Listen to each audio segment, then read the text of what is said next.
Me avisa quando eu posso falar bom dia. Vocês já estão ao vivo. Bom dia, pessoal. Estamos aqui para tentar dirimir algumas dúvidas ou então criar outras, mas é para tentar falar sobre novas perspectivas que nós temos nesses tempos atuais. Eu quero agradecer às professoras Vitória, da Federal do Rio Grande do Norte, professora Ariane, da Federal da Paraíba, que elas se dispuseram a esclarecer e apresentar as alternativas que as suas universidades deram e estão fazendo para retomar as atividades acadêmicas na graduação. Nós vamos começar com a professora Vitória. A professora Vitória, ela possui graduação em Engenharia Civil pela Federal do Rio Grande do Norte, mestrado em Engenharia Mecânica, também pela mesma universidade, e doutorado em Ciência e Engenharia de Materiais, também pela Federal do Rio Grande do Norte. Ela participou da implantação do mestrado em Engenharia Civil da Federal do Rio Grande do Norte, onde é professora efetiva. Atualmente, ela é pró-reitora de graduação da mesma universidade. Tem experiência na área de Engenharia Civil, com ênfase em materiais e componentes de construção, atuando principalmente nos seguintes temas: processos construtivos, argamassa, materiais usados em patrimônio histórico, durabilidade e patologia das edificações. A professora Vitória ela vai ter algo em torno, nada muito fixo, mas algo em torno, só para a gente poder se organizar, de 20 minutos na sua fala. Professora Vitória, por favor. Bom, quero inicialmente dar bom dia para vocês e agradecer a todos pela oportunidade de falar aqui com a Unigem e com quem nos assiste, né? Eu acho que a Ariane nunca ouviu falar dessa Vitória que Alcides apresentou. Essa Vitória é engenheira e pesquisadora na área de durabilidade das edificações. A Ariane ouviu falar da Vitória pró-reitora, gestora, né? Então, somos assim, temos que nos reinventar o tempo inteiro. Essa professora engenheira do Departamento de Engenharia Civil da UFRN, e que agora é pró-reitora de graduação. Bom, falar um pouquinho rápido sobre quem somos, né, a Universidade Federal do Rio Grande do Norte. Só para vocês entenderem um pouco o nosso tamanho, nós somos uma universidade com 5 campi, 111 cursos de graduação e cerca de 29 mil a 30 mil alunos de graduação. E temos, ao todo, cerca de 45 mil alunos, né, incluindo graduação e pós-graduação. Esse é o nosso tamanho, é o tamanho da UFRN. Bom, entrando no nosso tema, quais são as nossas perspectivas, né, as novas perspectivas acadêmicas em tempos de pandemia? Essa é uma pergunta que tem sido feita nos nossos fóruns, que está nos impulsionando para encontrar alternativas, né? A gente vive um regime de excepcionalidade, um regime emergencial, e aí, portanto, é necessário realmente encontrar alternativas para que as atividades acadêmicas elas possam continuar. Na última segunda-feira, dia 15, nós retomamos, ou seja, nós implantamos um período letivo suplementar excepcional na UFRN. Nós tivemos a grata surpresa de ofertar mil turmas nesse período. É um período opcional para estudantes e para professores, ou seja, aqueles estudantes que puderem cursar, os professores que puderem ofertar, estão ofertando disciplinas, componentes curriculares nesse período. Também tivemos a surpresa de que, bom, eu falei em 1000 turmas, e por que 1000 turmas nos causa surpresa? Porque num período normal nós chegamos a ofertar 6.000 turmas. Então, ofertar 1000 turmas no período suplementar, os professores se voluntariaram, foi opcional, na medida do possível, daqueles que podiam, dos estudantes.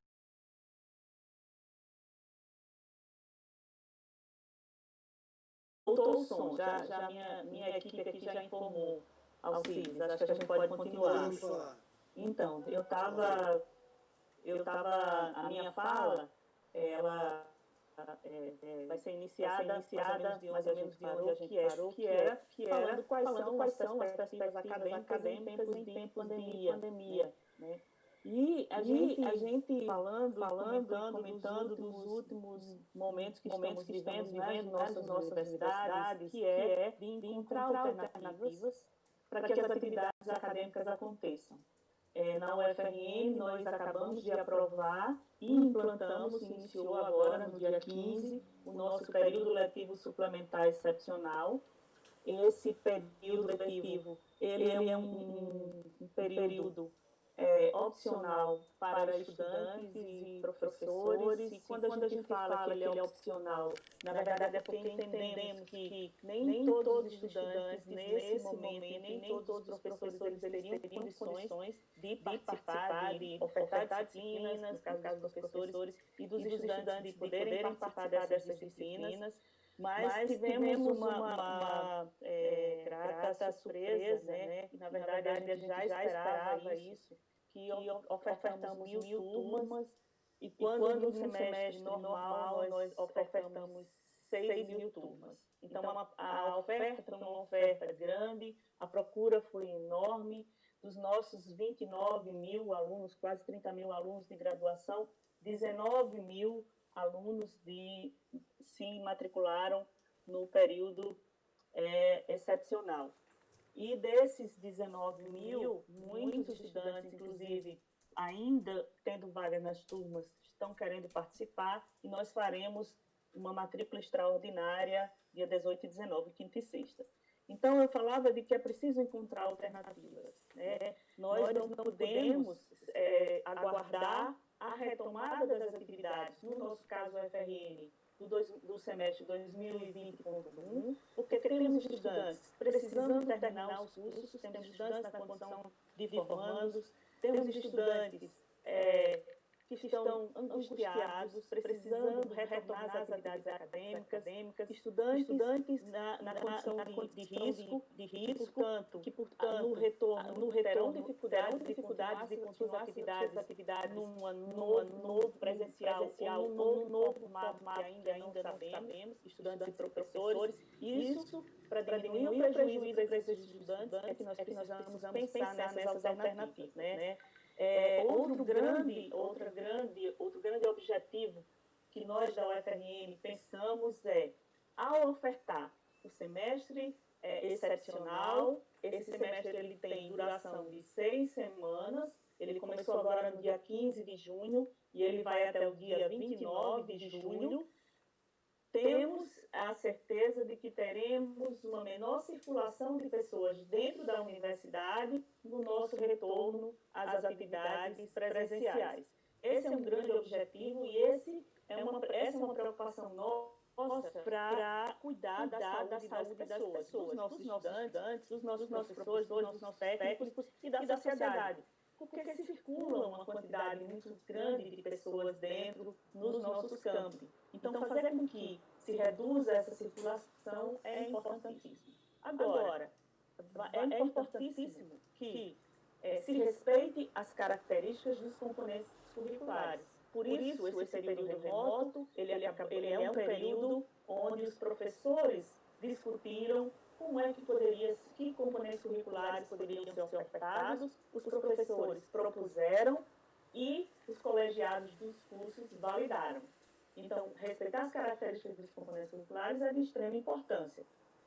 O ensino remoto, ele exige flexibilidade e ele exige responsabilidade. Então, é de extrema importância que também cada professor, cada colegiado do curso, ele entenda a importância de se flexibilizar e a importância de ser responsável com aquela oferta, né? É necessária a inclusão digital dos estudantes. Na nossa universidade, nós aprovamos uma bolsa inclusão digital. Nós temos cerca de 10.000 estudantes que recebem algum tipo de auxílio já, um auxílio penais, e, portanto, esses estudantes, eles já solicitaram esse auxílio inclusão digital, ele autodeclara que ele não tem internet em casa, ele assina uma declaração, encaminha para a Pró-Reitoria de Assuntos Estudantis, e a Pró-Reitoria de Assuntos Estudantis faz uma análise da condição socioeconômica desses estudantes. Então, já são estudantes que são assistidos pelo penais. Também é importante respeitar a condição dos professores quanto ao uso de tecnologias na mediação do ensino-aprendizagem. Para isso, a UFRN tem feito capacitação desses professores, né? Nós já tínhamos algumas capacitações à distância, e agora nós vamos implementar a partir do dia 22, nós teremos uma semana de capacitação. Porque esse é o caminho natural, né? Quando a gente pensa que nós estamos sendo obrigados a caminhar nesse formato remoto nesse momento, mas esse é um caminho natural, a utilização de tecnologias da informação e comunicação dentro dos nossos cursos presenciais. Ao usar o formato remoto, significa dizer que nós queremos transformar os nossos cursos presenciais em cursos à distância. São modalidades completamente diferentes. O formato remoto, ele é um formato que admite a utilização de tecnologia de informação e comunicação para um curso que foi pensado, que foi planejado para ser presencial, né? Necessário para esse momento. Né? E o futuro vai exigir isso das nossas universidades, o uso de tecnologia. Não significa dizer vamos transformar os nossos cursos presenciais em cursos à distância. Não é isso. O curso à distância ele tem as suas características já planejadas e um ambiente específico dos seus projetos pedagógicos. É importante também planejar o retorno às atividades presenciais, a retomada das atividades. Quando nós estamos propondo um período letivo suplementar excepcional, o que na verdade nós estamos fazendo, além de favorecer os estudantes, os professores nesse período agora, que podem já adiantar alguns componentes, é pensando na retomada. Né? É um planejamento, pensando nesse planejamento de médio prazo. O período suplementar, ele é de curto prazo, mas é pensando no de médio prazo. Nesse período de médio prazo, o que nós da UFRN estamos fazendo? Né? Como é que nós estamos planejando? As unidades acadêmicas estão ouvindo seus professores, planejando o que pode, como é que pode ser essa retomada, a depender da área, considerando as especificidades das diferentes áreas, como é que as atividades práticas vão ser realizadas. Então isso está sendo descentralizado, isso está acontecendo no âmbito dos centros e unidades acadêmicas, em discussão junto aos professores, porque são os professores que vão dizer o que é possível, como é que deve ser essa retomada. Esse vai ser o segundo momento, é o que eu estou chamando aqui de médio prazo. Precisa, nessa retomada, sem dúvida, identificar quais são os estudantes e professores com comorbidades, criar as condições para que eles consigam manter as suas atividades acadêmicas, e isso está sendo pensado por esse grupo, identificado, para que a gente possa operacionalizar.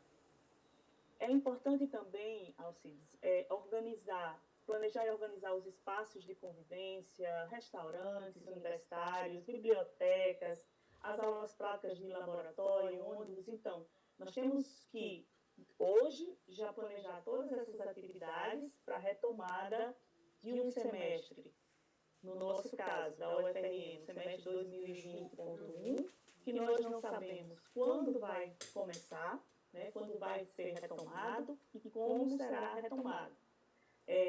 A nossa resolução, a que nós aprovamos no nosso CONCEP, e que entrou, né, as aulas iniciaram agora no dia 15, as aulas da graduação, é uma resolução que ela envolve a pós-graduação. A pós-graduação optou por retomada de suas atividades, também no formato remoto, a graduação, né, e ela tem algumas especificidades que nós entendemos a resolução no que se refere à graduação. Nós entendemos serem importantes. Primeiro, é que há um limite de carga horária que o estudante possa cursar. Depois, se o estudante tiver insucesso naqueles componentes que ele se matriculou, a possibilidade de exclusão desses componentes. E por que nós entendemos dessa forma? porque nós estamos experimentando uma proposta nova, ainda não conhecida para muitos professores e ainda não conhecida para os estudantes. Então, nós fizemos nesse formato de não considerar o insucesso do estudante. O estudante teve sucesso, ele está com o semestre 2020.1 garantido, a matrícula dele nos componentes já está lá, o nosso semestre tinha iniciado dia 17 de fevereiro, portanto, nós tivemos 4 semanas de aula, e aí, se ele tem sucesso, ele volta para a turma para cursar, continuar cursando o componente curricular. Se ele tem sucesso, nós excluímos o componente curricular do histórico dele, o equivalente a 2020.1. Então, todo o nosso planejamento foi para quê? Para que o estudante não tenha prejuízos, para que o professor não tenha prejuízo e para que seja possível esse estudante adiantar, né, conseguir cursar alguma coisa agora durante a pandemia. Não é fácil para os estudantes ficarem em casa quando eles sabem que podem estar desenvolvendo algumas atividades. Volto a falar, nem todos os estudantes conseguem, é importante frisar isso. A universidade está subsidiando aquilo que é possível para esse momento e a gente acredita que vamos crescer nesse sentido. Nós não sabemos quando esse novo normal vai voltar. Então, há toda uma discussão para que a gente consiga condições para incluir mais estudantes. Mas é muito importante não ficarmos parados nesse momento. E, assim, quando a gente começa a discutir, é claro que esse é o fundamento da academia. Nós precisamos discutir mais, nós precisamos planejar mais, conhecer mais. Só que a pandemia, ela não permite uma longa discussão. Ela permite agir rapidamente. Então, por isso, é muito importante que, respeitado o que pensam os professores daquele componente curricular, os colegiados de curso, a tomada de decisão seja rápida, né? Nós sofremos algumas críticas, inclusive porque nós tivemos que planejar rapidamente, tomar decisão rapidamente, submeter os nossos conselhos e rapidamente. Por quê? Porque enquanto não fizermos isso, significa dizer que estamos retardando o semestre 2020.1, o semestre 2020.2 e retardando a vida de alguns estudantes, porque é preciso que a gente consiga continuar, claro, respeitando a autonomia universitária. E, principalmente, com a grande preocupação de respeitar, de contribuir para a saúde das pessoas. Então, quando pensamos o semestre suplementar excepcional, quando estamos pensando e planejando a retomada, é para preservar a saúde e preservar vidas. Mas estamos fazendo algo que nunca fizemos. E, portanto, precisamos ousar, precisamos ser flexíveis e precisamos ser responsáveis com isso. Bom, Alcides, essa é a minha fala. Não sei se ultrapassei o meu tempo, mas fico à disposição para as perguntas e ouvir a nossa colega Ariane. Não, professora, só usou o seu tempo perfeitamente. Realmente está dando eco. Não sei o que está acontecendo, eu peço desculpas, mas a gente está tentando fazer da melhor forma possível a transmissão, mas realmente está dando eco. Não sei se o problema é no Google Meetings, eu acredito que não seja no YouTube, mas enfim. Agora, vamos deixar as perguntas para o final, como a gente tinha combinado. Agora eu passo a palavra para a professora Ariane. A professora Ariane ela possui graduação em História pela Universidade Federal da Paraíba, mestrado em História Social pela USP, doutorado em História Social também pela USP, e atualmente ela é corretora de graduação da Universidade Federal da Paraíba, professora titular do Departamento de História da Universidade Federal da Paraíba também. Ela concentra suas pesquisas em História do Brasil, da região Nordeste, da Paraíba Imperial e em temas sobre educação. Professora Ariane, bom dia, mais uma vez agradeço a sua presença e a senhora tem 20 minutos para expor a sua experiência. Bom dia, Alcides, bom dia a toda a comunidade aí da Universidade Federal do Estado do Rio de Janeiro. Bom dia, professora Vitória. Agradeço, Alcides, o convite. É muito bom a gente estar trocando experiências num momento tão difícil como esse que a gente vive. Então, para a gente é sempre uma honra e um prazer estar discutindo com os colegas e tentando, assim, criar um ecossistema, digamos assim, de ações que possam fazer com que as universidades públicas tenham uma alternativa num momento tão difícil. De repente, o mundo parou, né? Então, assim, na nossa forma de ver e de analisar esse momento, a gente está entendendo que esse mundo está literalmente, né, passando por um momento totalmente estranho. Né? Então, estamos todos num momento de estranhamento, num momento de reestruturação dos nossos próprios conceitos, nossas próprias situações, e estamos vivendo dilemas, né? Muitos dilemas, e inclusive nós, universidades públicas, estamos passando por uma situação de se repensar. E isso é muito importante nesse momento. Esses desafios estão postos para a saúde, principalmente, né? Então, assim, nós estamos vendo o que está acontecendo e como isso reflete na vida e no cotidiano de todos nós. Estamos tendo e teremos, de forma mais veemente, situações desafiadoras na economia, na sociedade, né, esse novo normal que a professora Vitória se referia, nós não sabemos exatamente o que será, o que significa esse novo normal, e nós, enquanto educadores, estamos vivendo um momento de desafio permanente, né, diário. A gente tem comentado sempre que esse trabalho remoto mudou as nossas vidas enquanto gestores, mudou a vida da gente enquanto educadores e mudou a vida também dos nossos alunos, porque nós temos de criar situações que não são aquelas que estamos habituados. Nós estamos todos convidados a sair de nossas zonas de conforto. Então, isso é um momento de muita reflexão, de muita necessidade de reestruturação, né, de nossas perspectivas gerais. A gente sabe que as universidades são aqueles locais em que a partir delas, né, do que elas propõem, né, há uma propulsão muito grande para o que vai vir na educação no geral. Então, tudo aquilo que a gente vai fazer ou está fazendo nesse momento dentro das universidades vai ter uma proliferação de ideias, de novidades que vão chegar, né, nas outras esferas da educação. Então, provavelmente, o que a gente está experienciando nesse momento nas universidades públicas também terão, né, e vão ter muito significado para a educação básica. Então, é muito importante que a gente mensure, que a gente pesquise, que a gente entenda esse momento e aquilo que a gente vai fazer ou está fazendo em forma de experiência. Nós, universidades públicas, nós temos essa característica, né? Nós formamos pessoas, então a maior parte da mão de obra qualificada que está no mercado vem das nossas universidades. Nós, na pós-graduação, também somos aqueles que estruturamos toda a inteligência, digamos assim, daqueles que pensam e que fomentam, né, a economia, a sociedade, até mesmo a saúde. E nós, através das nossas pesquisas, somos responsáveis aí por 70%, quando incluímos as estaduais e os institutos federais, 92% da pesquisa desse país. Na extensão, nós, universidades, também somos aquela que fomentamos, né, o autoconhecimento das comunidades e, agora, nesse novo formato da extensão, o empreendedorismo das comunidades.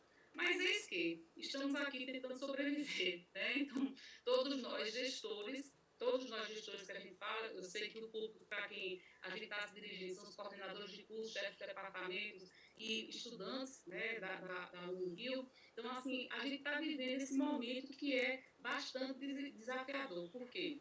Vivemos cercados e o tempo todo tentando sobreviver às portarias que vem do MEC, ao pareceres que vem do Conselho Nacional, tentando, entre a gente, chegar a uma solução daquilo que será a nossa resolução para manter as atividades de ensino dentro das universidades, e aí eu estou já tirando as atividades de pesquisa, porque nenhuma universidade parou. Inclusive, nós estamos aí produzindo álcool gel, nós estamos produzindo massa, nós estamos produzindo inventos, inclusive fazendo pesquisas para o combate à Covid. Né? Na extensão ainda continuam muitas atividades, mas nós, da área de ensino, temos de tomar nossas decisões, porque, afinal de contas, nós temos, né, e aí referenciado no caso da UFPB, 28 mil estudantes ativos, nós temos 24 mil, né?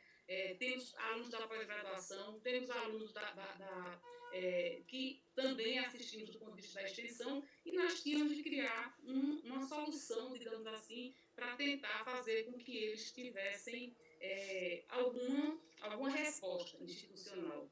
E fomos buscando alternativas, né? Somos a universidade aqui do estado da Paraíba, Universidade Federal da Paraíba, atuamos em 4 campi, temos aí uma diversidade muito grande, nós somos 119 cursos de graduação, mais de 100 cursos de pós-graduação e uma responsabilidade muito grande na formação de mão de obra e de pessoas, né, voltadas para esse mercado de trabalho, também pessoas que a gente sabe, a gente não só forma mão de obra, a gente forma pessoas que se tornam cidadãos e que têm uma intercepção muito grande na nossa realidade. Para nós, né, nesse momento, ficam colocadas algumas questões. O que poderíamos fazer para que não feríssemos aquilo que é tão fundamental nas universidades públicas, que é a universalização e o acesso? Para nós, esse foi o maior problema, né, o nosso maior dilema, eu acredito que para vocês também, da Unirio.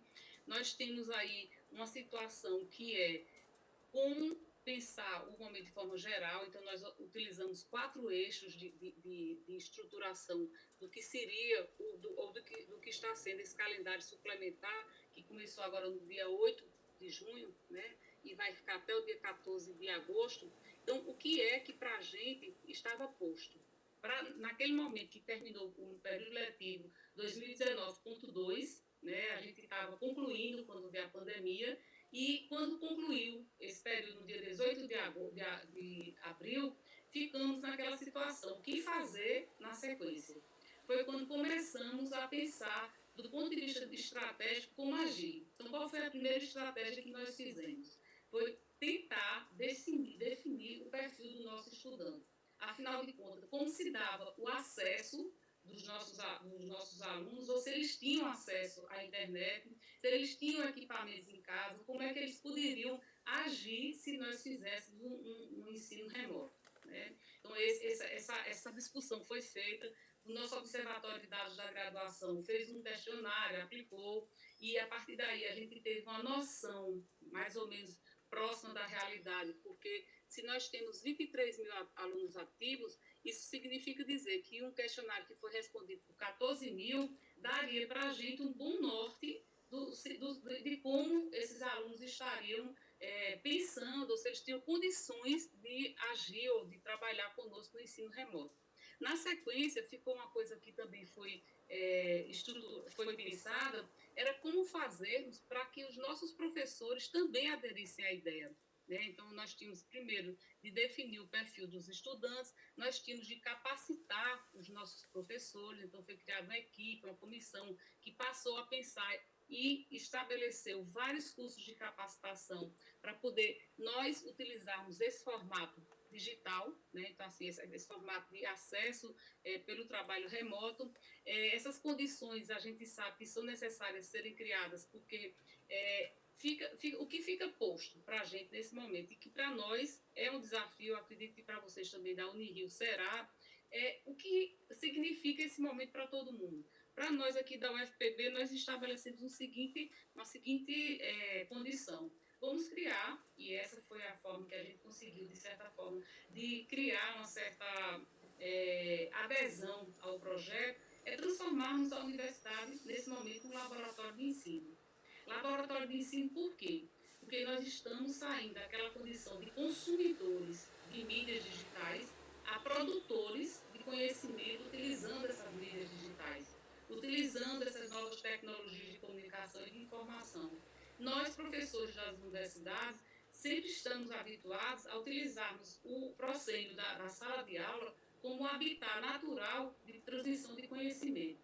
E agora nós estamos tendo essa experiência neste momento, de fazer com que esses professores sejam também produtores de conhecimento num formato totalmente diferente. Então, eles vão ter que preparar aulas, eles vão ter que colocar na sua condição de rotina à disposição dos nossos estudantes uma quantidade grande de conhecimento, né? Então, isso aí era necessário, e foi necessário, está sendo necessário, estamos fazendo, inclusive, capacitações para tornar, né, e gerar uma alfabetização digital para os professores, e também para os alunos, nós criamos capacitações para eles, para poder dar essa condição. O outro momento foi criar uma infraestrutura para que as matrículas acontecessem. Elas já acontecem de forma não presencial, mas melhorar a condição para que isso acontecesse de forma efetiva, né? Criar também toda uma legislação, normas que desse à instituição condições de fazer com que essa experiência ela fosse regulamentada do ponto de vista institucional, porque no momento que a gente estava instruindo, que a gente estava montando as nossas normativas, não existia ainda uma definição por parte do MEC, e isso foi realmente uma coisa que nos deixou muito instáveis, foi muito difícil esse momento de normatização, porque não existia um elo, não existia um norte, né, que nos desse a condição de entender se estávamos no caminho certo. Então, nós estávamos praticamente iniciando esse processo em nível nacional, né, juntamente com outras instituições, e o que se sabia, o que pouco se sabia. Tinha um parecer do Conselho Nacional, né, que não deixava muito claro, era uma coisa assim, primeiro foi uma consulta, depois um parecer, que dava uma certa possibilidade, a partir da autonomia, de nós fazermos uma normatização, mas também não dava certeza do aproveitamento dos créditos, ou do aproveitamento das atividades. Então, era importante, naquele momento, que nós disséssemos, do ponto de vista da nossa autonomia, que era aproveitado tudo que fosse feito de forma remota. Isso porque nós estamos trabalhando remotamente num curso que a modalidade é presencial. Mas eis que, né, hoje, com essa portaria que já acabou de ser publicada, né, que é a 544, foi publicada ontem, já dá, né, essa condição que nós tínhamos colocado nas nossas normativas, nas nossas resoluções, que são duas que dizem respeito a esse calendário suplementar, de certa forma já está consolidado nessa portaria, o que nos dá hoje em dia uma certeza, e aí vem a base do tema que foi colocado hoje, né, que dá uma certeza de que é possível, sim, nesse momento, a gente pensar um novo calendário, seja ele suplementar, seja de um período letivo regular. Então, em respeitando as normas que estão postas, é sim possível.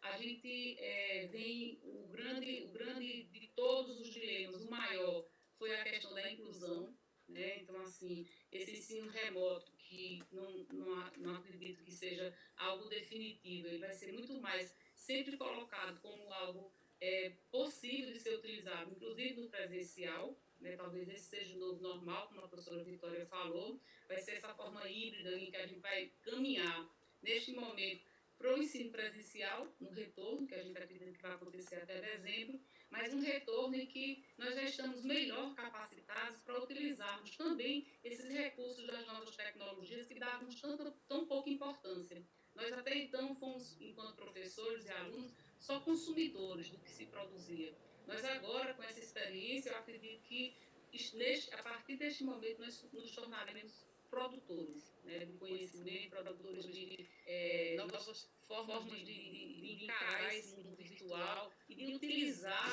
aquilo que é fundamental em nosso fazer, né, fazer cotidiano de ensinar, que é utilizar da melhor forma possível para que tenhamos mais coisas e mais formas de repasse de conhecimento e de construção desse conhecimento. Então, assim, é um momento realmente de inflexão, né? Eu acho que agora as coisas começam a ficar mais claras, considerando que já se entende em nível mundial que provavelmente não possamos voltar a atividades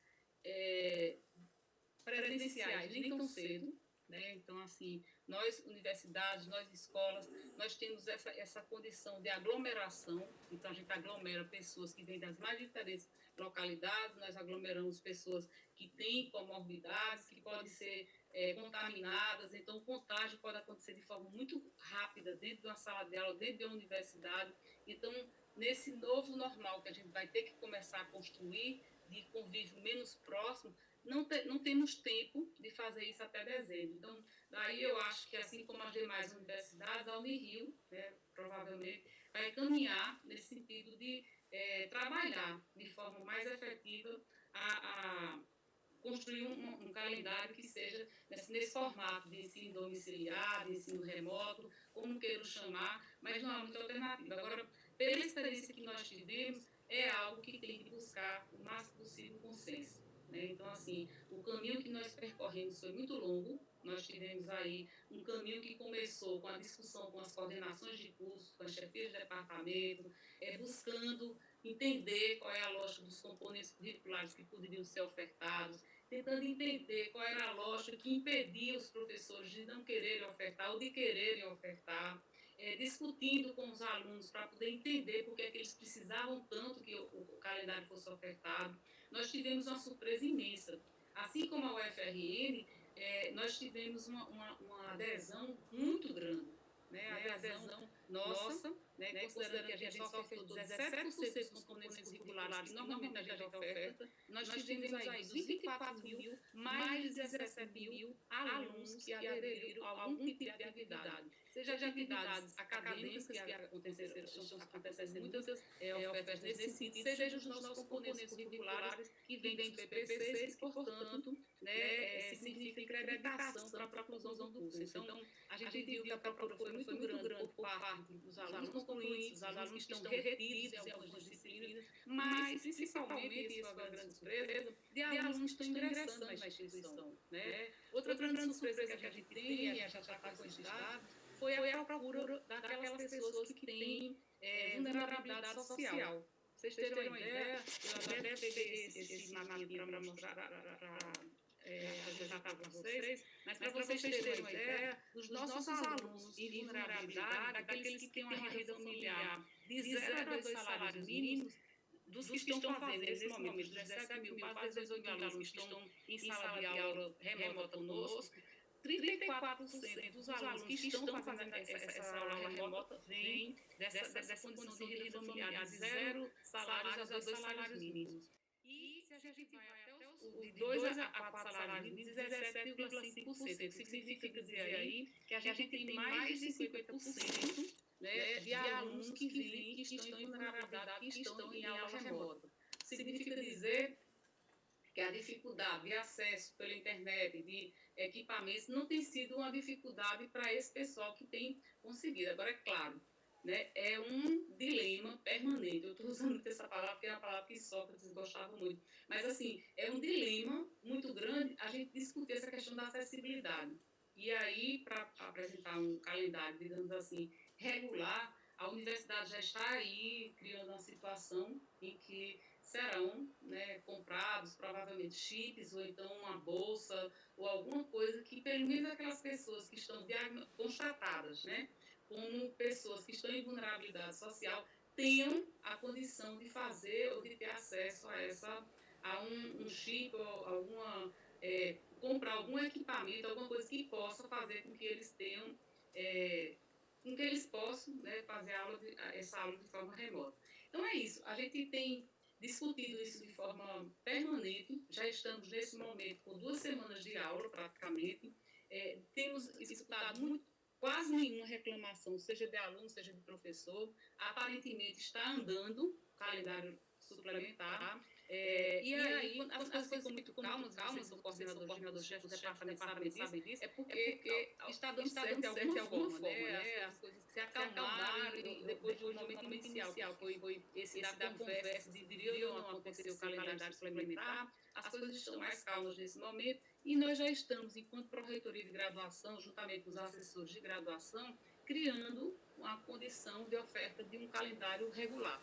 Se o Conselho Superior vai ou não, né, formular, se vai ou não aceitar, é uma outra situação, mas a gente está já em termos de proposta para que, quando o calendário suplementar, que foi ofertado em 10 semanas, for concluído no dia 14 de agosto, nós já tenhamos a possibilidade de oferta de um calendário regular e aí com as condições dadas tanto para o pessoal que de vulnerabilidade social, né, através dessa compra de chips, como também da inclusão, né, que o Comitê de Inclusão nosso de acessibilidade tem feito um trabalho muito bom perto da PRG e nós estamos tentando fazer com que isso seja mais disseminado. Então, é esse, né? Eu acho que o novo normal significa a alfabetização digital dos nossos alunos e dos nossos professores. Nós vamos sair, neste momento, do ponto de vista desse laboratório que se criou como pessoas que totalmente consumidoras, né, do que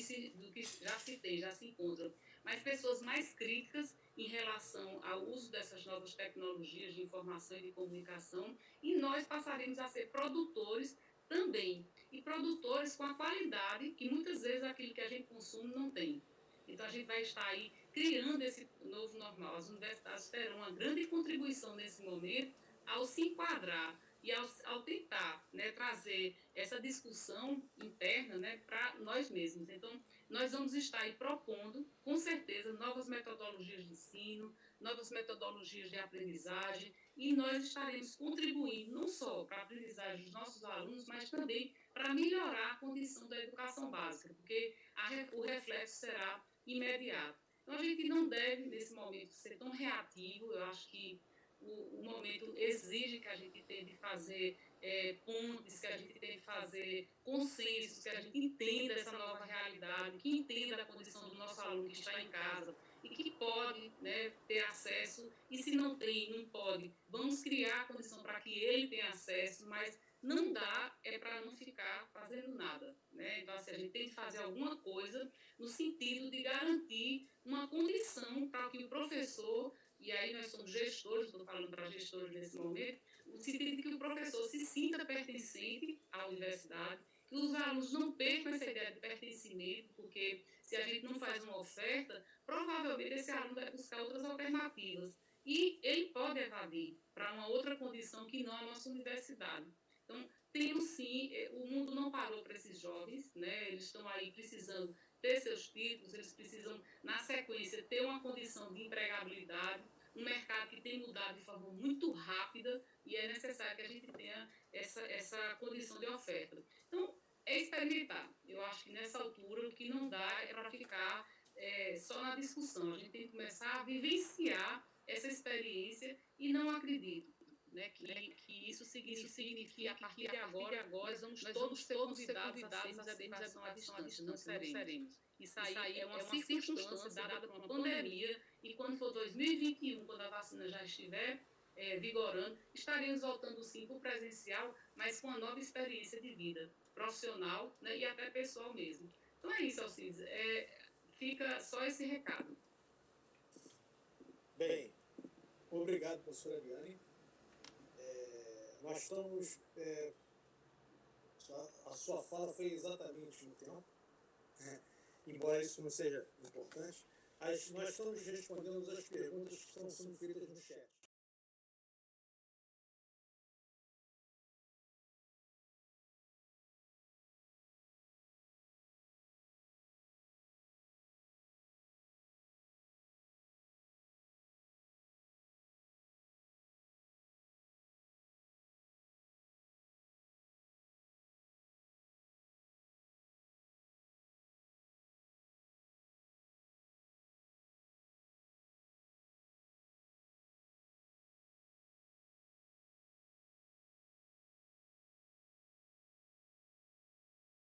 Excepcional, quando ele afirmou para o departamento, né, que queria ministrar o componente, ele apresentou um novo plano de ensino, e nesse plano de ensino tinha lá como a disciplina iria acontecer. O departamento encaminhou para os colegiados de curso, e o colegiado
ela é uma pesquisa mais ampla, porque o nosso plano de gestão, ele traz, um dos itens práticas inovadoras, a implementação de práticas inovadoras. Então, foi feita uma pesquisa para os 3 segmentos, para estudantes, para professores e para os colegiados de curso. Essa pesquisa, ela foi finalizada recentemente, inclusive acho que hoje ela está na página da FRN, a resultado dessa pesquisa, mas ela é mais ampla. O que nós fizemos em relação aos estudantes, aos professores? Da mesma forma que a Ariane, nós percorremos todos os centros, ou seja, nós fomos a cada centro, ouvir os professores, com a participação também de estudantes em relação a essas condições. A tabulação da pesquisa, mas já tinha condições de, em relação aos professores, e a capacidade deles de ofertarem algo não presencial nesse momento, e dos estudantes também. A pesquisa foi tabulada recentemente, ontem ela foi anunciada e hoje ela está na nossa página, mas a gente já tinha informações trazidas pela comissão que trabalhou essas 3 segmentos aí, as informações dos questionários, da pesquisa feita com os 3 segmentos. Vitória, estão me pedindo para você responder de novo a primeira pergunta, que foi da Simone Paiva, se no semestre suplementar excepcional foram ofertados componentes curriculares com 60 horas. Eu aproveito para pedir desculpas pelo som, porque é involuntário, a gente não sabe o que está acontecendo, deve ser um problema na plataforma do Google, porque o som realmente está muito tocante. Sim, desculpe por você não ter lido. Não houve restrição quanto à carga horária do componente. O professor, ele ao afirmar, ao requerer a chefia do departamento a oferta do componente, ele anunciou o plano de curso, e nesse plano de curso, ele colocou lá quais as condições, como era que ele ia ministrar essa disciplina. Houve uma restrição para o estudante. O estudante, nós colocamos que ele poderia cursar até 180 horas, então, teoricamente, 2 disciplinas de 90 horas, por exemplo, ou 2 disciplinas de 60 horas, e ele poderia cursar também TCC, trabalho de curso, atividades complementares.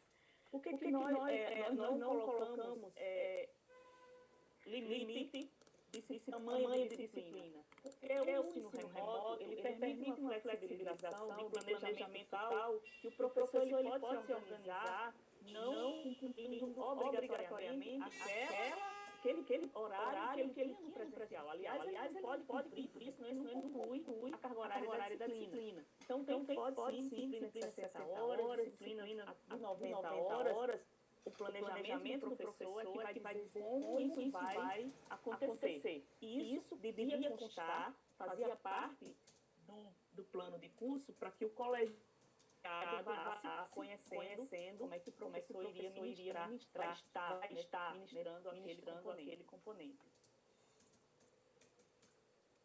Obrigado, Vitória. Ariane, tem uma pergunta para você. É da biomedicina, da coordenação do curso de biomedicina aqui da UERJ. Eles estão perguntando se vocês estão fazendo algum tipo de acompanhamento, de estudo de monitoramento sobre o calendário suplementar. Começou, né, no dia 8, como eu disse para vocês, semana passada, hoje é dia 16, então assim, 17, aliás, então assim, o que é que nós temos previsto? Certo? Uma série de pesquisas de aceitação do calendário suplementar. Então, nós já estamos fazendo um levantamento para um questionário para ser aplicado com os alunos, ou seja, saber como eles estão lidando com essa nova realidade. E também já começamos uma conversa, porque com o professor a perspectiva é não ser quantitativa a resposta, né? A gente não somar o ponto de vista quantitativo, mas fazer uma análise mais qualitativa dessa experiência que está sendo implantada. Então, o que é que nós estamos fazendo neste momento? Criando uma condição para que os assessores de graduação, juntamente com os chefes de departamento, coordenadores de curso, façam uma avaliação qualitativa das primeiras impressões que eles têm com esse tipo de atividade. Agora, uma coisa é fundamental, né, a universidade que se proponha a criar esse modelo, a experienciar um modelo como esse, tem de fazer capacitação para que seus professores que estão habituados a uma situação do presencial se sintam à vontade de estarem atuando em algo que é totalmente novo. Nós temos sido muito cobrados, né? Nós professores, nós temos uma condição de termos um conhecimento maior da realidade, termos ver o mundo em perspectiva. Então, a tendência de a gente ficar adoecido, né, por uma situação de cobrança extrema, ou seja, a gente sair de uma situação em aula presencial em que você domina todo o espaço, toda a forma de aplicação desse conteúdo, para uma situação de remoto, é algo que é muito delicado. Então, é necessário que haja um acompanhamento mais sistemático da atividade desses professores. Eu acho que a capacitação, ela aproxima a capacitação, principalmente essa que é interativa, ela aproxima o professor dessa nova realidade e pode criar condições. Então, assim, acompanhar é uma obrigação, né, da instituição, acompanhar o modelo de implantação e entender se esse laboratório está funcionando e para quem. Né, se ele está criando um novo normal ou se ele está, na verdade, criando uma condição de adoecimento das pessoas envolvidas. Por isso que sim, a gente já começou, inclusive ontem nós tivemos reunião justamente para tratar essa questão de fazer um acompanhamento, de entender as impressões que estão sendo, que esses professores estão tendo dessa realidade. Então, tanto alunos como professores serão, sim, monitorados. E outra coisa também, estamos criando uma situação para que os gestores, né, chefes de departamento e coordenadores de curso também tenham seu momento de análise para que a gente possa entender como é que eles estão lidando com essa nova realidade. Maravilha. Agora uma pergunta para ambas. A biomedicina da UNI está perguntando se as disciplinas teórico-práticas estão sendo ministradas no calendário suplementar. A minha decana, essa pergunta ia ser feita. A minha decana começa. Bom, professora, né, da biomedicina. É a Bianca, professora Bianca. Professora Bianca. Colocamos, foi muito discutido, muito perguntado isso nos centros, inclusive da área de saúde, nos centros onde tem realmente uma carga horária prática muito grande, foi perguntado, e o que nós colocamos na resolução e o que nós discutimos muito e orientamos. É possível, a pergunta deve ser feita para o colegiado do curso da seguinte forma, né? O professor que ministra a disciplina ou o próprio colegiado. Esse conteúdo, ele pode ser realizado em formato virtual, ele traz prejuízo para a formação do estudante. Ele pode, de alguma forma, ser substituído? Por que eu falo isso? Eu vou falar, por exemplo, num componente curricular, que tem a prática de laboratório. Vou falar da minha área, e aí eu não firo ninguém. Né? Na engenharia civil, na área de materiais de construção, tem alguns experimentos que podem ser feitos, que aí eu já tenho vídeos onde esse experimento ele pode ser substituído, sem prejuízo para a formação fundamental, essencial do estudante. Quem vai dizer isso? O professor ele vai analisar e o colegiado do curso vai dizer, não, isso não pode. Então, esse olhar, a importância da decisão do colegiado,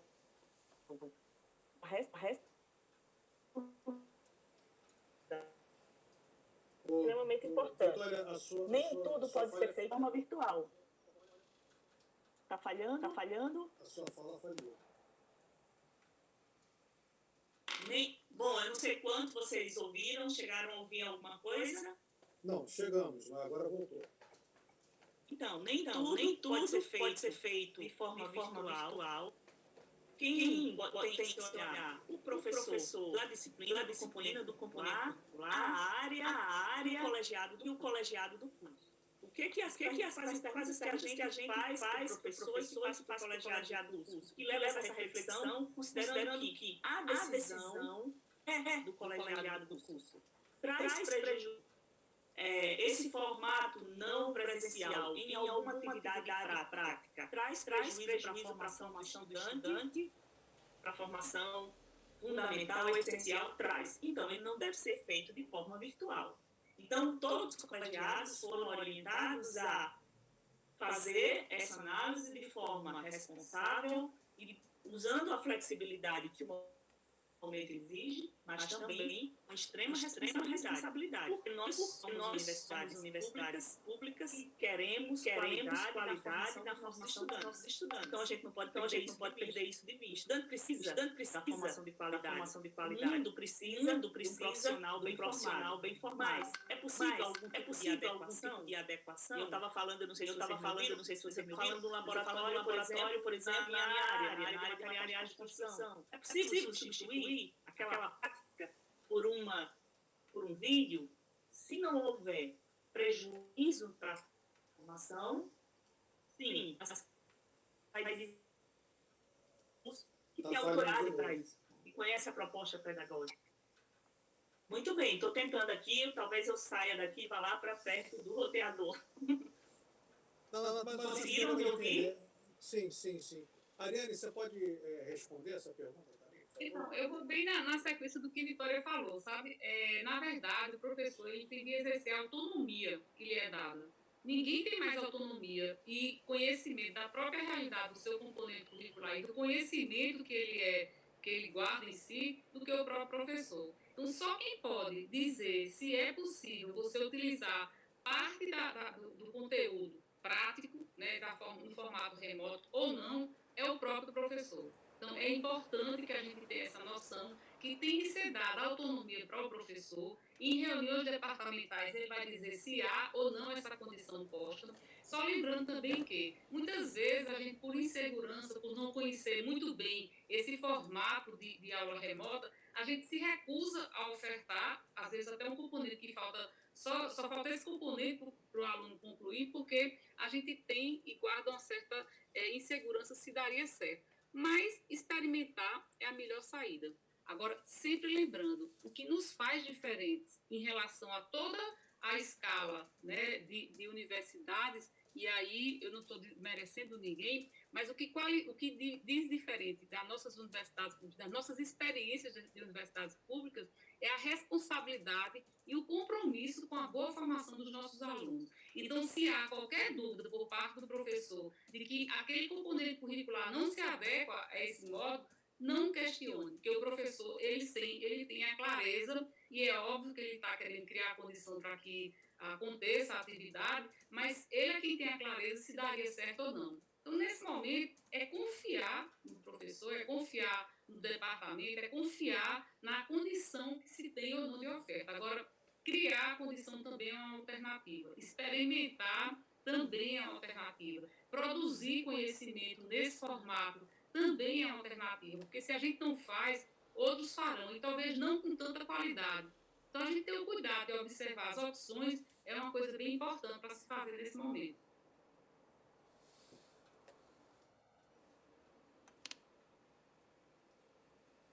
Ok, tem mais duas perguntas aqui. Na verdade, a da Denise, deixa eu ver se eu entendi. Ela não entendeu sobre de alguma plataforma em particular para a realização das atividades desse semestre suplementar, esse calendário suplementar. Houve alguma por parte das universidades de vocês? Pode começar, Vitória. Ariane, você está danada. Depois você me paga uma taça de vinho. Nós optamos por não recomendar nenhuma plataforma, porque nós trabalhamos com o nosso sistema, o nosso CIGA, que nele a gente tem a turma virtual. Né? Então, já é possível ali um controle, um acompanhamento, um contato professor-estudante a partir da nossa turma virtual. Mas optamos em não recomendar nenhuma plataforma específica. Se você tiver a oportunidade de olhar a nossa resolução, é a resolução 23/2020 do CONCEP, lá a gente não coloca nenhuma. Por quê? Porque nós, nesse momento, o que era possível vamos dar liberdade para que o professor entenda, reconheça aquilo que ele pode fazer, que plataforma ele pode usar hoje, né? Então, a gente fez essa opção.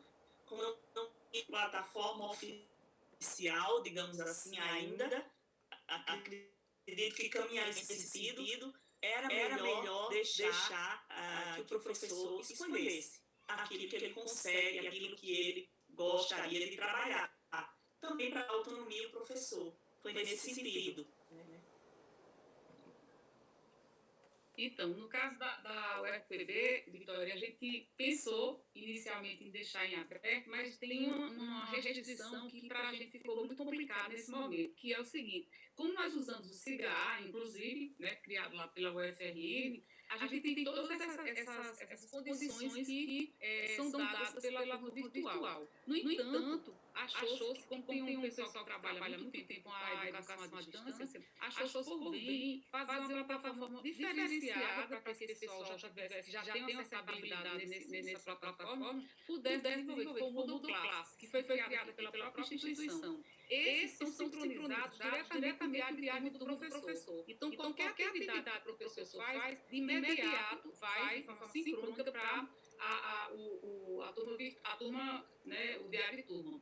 Agora, foi autorizado para que se utilize qualquer plataforma, desde que o professor se responsabilize por criar um próprio diário e ele inscrever e colocar no CIGA. Então, assim, foi autorizado. Eu acho que essa forma é muito interessante, isso aí que foi colocado pela UFRN, eu acho que todas as universidades estão pensando. É um momento em que a gente tem que dar um certo conforto ao professor, ele tem que ter domínio daquilo que ele está fazendo, ou então a gente pode fazer aquilo que a gente fez. Em 2 semanas, a gente criou uma série de capacitações para que o professor ficasse mais íntimo do próprio diário de turma, da turma virtual que o CIGA oferta, que muitos professores não usavam, para ser bem sincero, eles começaram agora a criar uma prática de mais utilização. Também a plataforma Moodle, que a gente fez esse treinamento com eles, e estamos dizendo a eles: olha, faça o que for mais confortável. Agora, vamos tentar tornar isso o mais oficial possível. Agora, em vindo um calendário que, digamos, seja regular, no período regular, aí a gente já teve essa experiência, é isso que a gente gostaria de deixar aqui para vocês, sabe? É perder um pouco o receio. A gente pode se experienciar, a gente pode se viver esse momento de forma tranquila. Foi facultativo, assim como foi lá na UFRN, em todas as universidades. É facultativo ao professor ofertar, é facultativo ao aluno fazer. Não estamos, nesse momento, inclusive, obrigando que o aluno, por exemplo, o aluno desistiu, o aluno não tem condições de fazer, não será colocado, né, como sendo um período letivo regular, então ele não vai ter maiores problemas no seu currículo. E assim vai, é criar condições para que as pessoas não se sintam obrigadas, nesse momento de tanta dificuldade, né, que a gente está enfrentando enquanto família, enquanto tudo, mas é importante que a gente faça, né, se vocês puderem implementar, se puderem fazer, né, na Unirio essa experiência, esse grande laboratório funcionar, eu acho que a gente vai sair mais rico, né, pelo menos a gente vai sair mais entendendo melhor que existem outras condições de se fazer ensino, né, para além de sala de aula, e perder um pouco esse medo que nós temos, minha geração, muito mais do que a geração que já está na universidade, 70% do pessoal que está na universidade é de uma geração bem mais jovem, né? Então, assim, eu estou já na geração que está saindo, mas que essa geração ela já entenda que essa geração Y que está vindo, a Z que virá, de alunos, eles já têm uma outra concepção de aprendizagem que a gente, utilizando bem, a gente pode fazer de forma bem mais produtiva. Queria fazer um acréscimo à fala de Ariane, dos nossos números, nós que fazemos colégio de graduação. Eu acho que agora são. Seu áudio sumiu.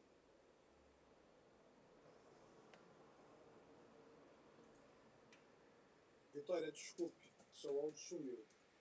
Vou aproveitar, Ariane, já que eu acho que parece que a Vitória está com problemas. Tem a última pergunta aqui, de novo, da biomedicina, perguntou sobre a avaliação dos discentes. Como assegurar a qualidade no processo avaliativo, até para que possamos validar o aprendizado para o calendário acadêmico. Então, pode responder, por favor. Essa questão da avaliação é o que mais tem causado discussões. A gente tem exercido muito pouco aquela avaliação que é qualitativa. Né? A avaliação diagnóstica é a melhor avaliação que existe. O que é uma avaliação diagnóstica? E aí eu vou tentar ser assim, eu não sou da área de pedagogia, mas assim, tentando ser bem didática. Então, a avaliação diagnóstica é aquela que verifica, né, se o aluno está aprendendo, e nós, professores, que somos o conhecedor, né, que temos a condição de reavaliar a nossa situação no contexto de ensino-aprendizagem, a gente refaça o processo de ensino. Então, se você está com um conteúdo em que o aluno não está mostrando rendimento, né, e a avaliação, ela tem essa função. Se você demonstra que não está tendo conhecimento, não está tendo uma aprendizagem, compete a você mudar um pouco a metodologia, a forma de apresentação desse conteúdo, para que o aluno, na sequência, venha a aprender. E no formato remoto, isso tem que ser muito mais claro. Né? O aluno ele tem que ter a tranquilidade em saber que ele não vai estar trabalhando, neste momento, com uma avaliação punitiva. O que é uma avaliação punitiva? É aquela que diz assim, você não aprendeu e você não vai aprender. Né? Então, assim, por isso, você, nessa situação, só resta você desistir ou só resta você, né, tentar um outro momento. Nesse ensino remoto, que a gente pensa que é distante, mas nada é mais próximo do que do aluno, né, entre a gente e o aluno, porque as relações elas vão ficar muito mais estreitas. O aluno vai ter seu WhatsApp, o aluno vai ter o seu Facebook, o aluno vai ter a sua sala virtual, o aluno vai ter uma série de coisas que o aproximam. Você vai poder conversar com ele e poder, nesse momento, trabalhar o conteúdo de forma mais tranquila até. Então, quando você deixa disponível um questionário, um vídeo, um áudio, alguma coisa para ele ver, ele vai poder interagir com você e você vai poder ver o nível de aprendizagem dele. Então, nesse momento que a gente está trabalhando muito, né, nessa questão da avaliação, é que, primeiro, o professor tem autonomia. Segundo, ele utiliza essa avaliação numa perspectiva de aprendizagem, muito mais do que de punição, para que o aluno ele tenha a tranquilidade, né, de ir aos poucos acumulando conhecimento, trabalhando, produzindo o seu próprio conhecimento, porque muda a perspectiva. Você agora não vai estar mais preparando material nem aula para você chegar na sala de aula e passar todo o conhecimento para o aluno. Você vai estar, na verdade, disponibilizando uma série de materiais, uma série de opções de aprendizagem para esse aluno, para que ele construa o próprio conhecimento. Então, muda um pouco o formato. Né? A metodologia é diferente. Não é você que vai dar aula, é o aluno que vai começar a aprender a partir do material que você disponibiliza. Por isso, é muito importante que a gente preste atenção no próprio material que a gente está produzindo para o aluno, porque ele vai estar montando sua aprendizagem a partir desse material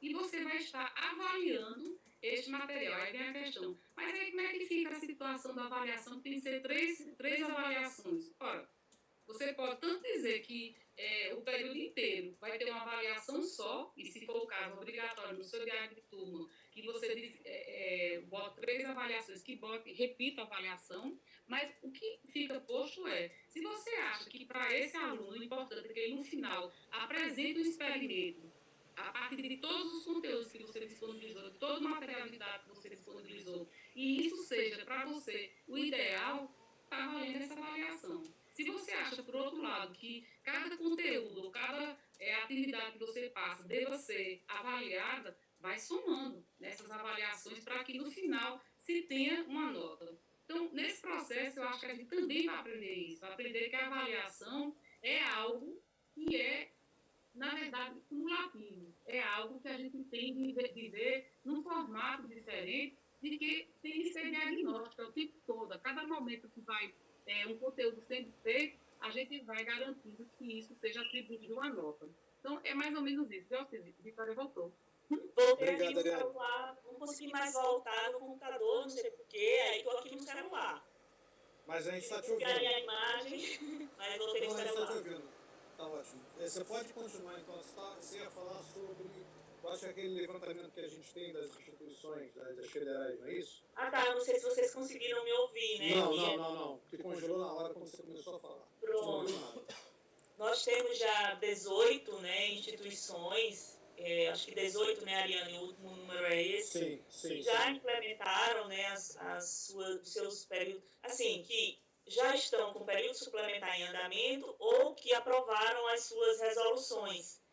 E temos aí, acho que isso já deve ter aumentado também, no último levantamento que o COGRAD fez, que era mais de 80% das instituições estavam planejando algo de curto prazo, fazendo estudos, conversando com seus professores, com seus coordenadores, com seus departamentos, sobre essa retomada no formato remoto, né? Algo precisando ser feito. Só esse número aí para o grupo ficar sabendo de que todos nós estamos querendo, de alguma forma, contribuir, fazer alguma forma nesse momento. Ótimo, obrigado, Vitória. Uma última pergunta, e essa é minha. Surgiu até uma discussão no chat do YouTube, e aí eu queria saber a opinião de vocês, se você já tem esse feedback aí da comunidade de vocês. Se a gente deixa livre as plataformas de acesso, né, as plataformas que o professor vai dar a sua aula, isso quer dizer que o aluno vai ter que acessar várias, certo? Vocês tiveram algum relato de alguma dificuldade, de algum incentivo em relação a isso? Quem define a plataforma é o professor, é o filho. Sim, então, mas aí ele define. Aí, por exemplo, você vai fazer no Google Classroom e a Vitória vai fazer no Moodle e o aluno vai ter que entrar nas duas. A minha questão é, algum aluno relatou dificuldade nessas multiplataformas, no acesso a essas multiplataformas, no trabalho em relação a elas? No nosso caso, não nos chegou ainda, Alcides, mas nossas aulas começaram segunda.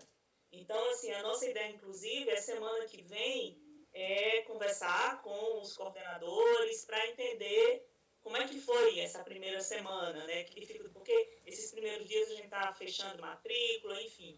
Mas não chegou ainda, não. E geralmente chega. Chega via ouvidoria, chega na Pró-Reitoria de Graduação, eles entram em contato com o que está funcionando, o que não está. E eu concordo com a Ariane. Se está quieto, se está calmo, é porque a coisa está funcionando. Então, não chegou ainda. Realmente é interessante essa sua fala, sua preocupação, mas a gente está aprendendo muito com esse novo formato. Eu acho que crescemos assim rápido, porque vão chegando as situações e a gente vai tentando resolver e ajudando e adequando, né? Tá fazendo tudo isso num tempo recorde. Eu acho que tem que muito na fala que a própria Ariane já falou, assim, o ideal mesmo, se a gente for buscar o ideal, a gente não vai fazer absolutamente nada. A gente tem que tentar criar um modelo o melhor possível, o melhor que a gente puder fazer, e otimizando à medida que as dificuldades vão aparecendo. Eu quero agradecer muito a presença de vocês duas. Eu sei o trabalho que deu de vocês estarem aqui nesse momento. Daqui a 1h30 nós temos uma reunião que pode durar até umas 7, 8 horas da noite. Então eu vou me despedindo de vocês agora. Eu quero muito agradecer aos intérpretes de Libras, o Emerson, o Juan. Por favor, estendam um agradecimento ao Alexandre também. E um agradecimento público imenso ao professor Ângelo Malaquias, que foi ele que viabilizou isso tudo aqui. É um desafio muito grande a gente fazer. Espero que essa seja a primeira de muitas que a gente vai fazer, para a gente poder disseminar as ideias que estão acontecendo no Brasil, sobretudo nas federais, para a gente poder tentar dar um norte para os nossos professores aqui da UERJ. Eu vou me despedindo, informando que o vídeo, mesmo com os problemas de áudio que nós sabemos que houve, mas eu quero também me desculpar, ele vai estar gravado no YouTube da Prograde. E boa tarde para todos e que todos fiquem bem nessa pandemia. Um grande abraço para todo mundo. Boa tarde, grande abraço a vocês. Boa tarde. Até mais. Até mais. Tchau, tchau.